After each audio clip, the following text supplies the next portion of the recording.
So about 15 years ago, my life was in a bit of a crisis. I was pregnant and I had a 2-year-old and I was single. So I spent a couple of years being internally focused and getting myself together really, and after a couple of years I was in a pretty good space. I had a 2-day-a-week job and I decided I was ready to dip my toe into the waters of relationship again. And there was a guy at work, and he was fairly obviously in the market because he had all the support staff getting him dates. So I emailed him, and he agreed very quickly that he would come over after the kids had gone to bed. And within about 3 hours, we were suddenly hurtling at breakneck speed towards the precipice of love. And we fell madly in love, and it was wildly exciting and heady and sexy and all the things you want to have when you're falling in love. But when that happens to me, it also brings forth this kind of insecure, neurotic, needy, demanding, worrisome person. And Adrian, on the other hand, he had his own little backstory that was, he had a touch of Asperger's, which I didn't know for a very long time. And that meant his backstory was really like a computer's motherboard. It was a program. So bring together my needy, teary mess and his program, and it was rocky for a few months. But we got through that, and he moved in within about 6 months, and then we bought a house, and then we had a child. And then we just settled and we made a family, and we created a cocooned world where, in that shared raising of children and creating a world for them to grow into, it wasn't perfect. We fought, but we talked and we laughed, and it was good. And it was good for about 10 years. And then on a Saturday afternoon in February 2013, the phone rang, and it was the Gisborne Medical Clinic, and they spoke to Adrian, and he got off the phone and he said, "Oh, they want me to go in to get the test results tomorrow." I said, "Tomorrow? Don't you mean Monday?" He said, No, tomorrow. And suddenly the room got smaller because we both knew that they don't get you to come in for test results on a Sunday unless it's serious and urgent. And it was.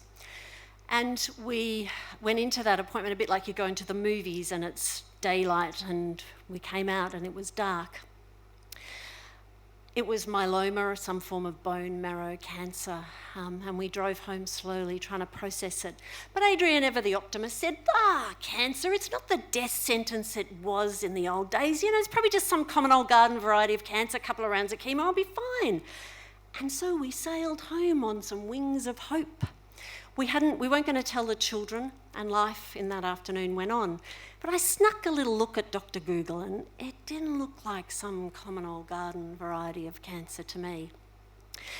That night, about 7 o'clock, I was getting dinner ready, and I look out across our lounge room, and Adrian's at the couch doing something, and some kid's in his ear, and another kid's doing homework, and there's steam coming out of the food on the stove, and it's the warmth feeling of family, the family that we created.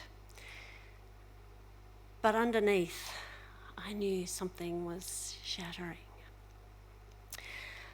Luckily, that kitchen had a little walk-in pantry, so I took a moment, and then I put a meal on the table.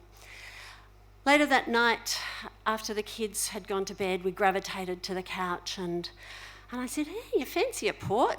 Adrian didn't drink, and he said, "That's a great idea." So we sat on the couch, and I tucked my shoulder in behind him and felt the warmth of his body as he played his favourite cricket game. And we talked. We talked and we talked and we talked, and we talked around it and through it, and we agreed and disagreed, and we laughed, and we held each other, and we knew that even though our hearts were bleeding, they would bleed together. It was terrible and terrifying and intimate and beautiful. A bit over a year after that, Adrian had a bone marrow transplant. It was the one choice we had for him or the one chance really for him to see the kids turn 21, and that was the goal. And after 2 months of that transplant, 2 months in hospital, he died. It still hurts. Sometimes it's red raw, sometimes it's bittersweet.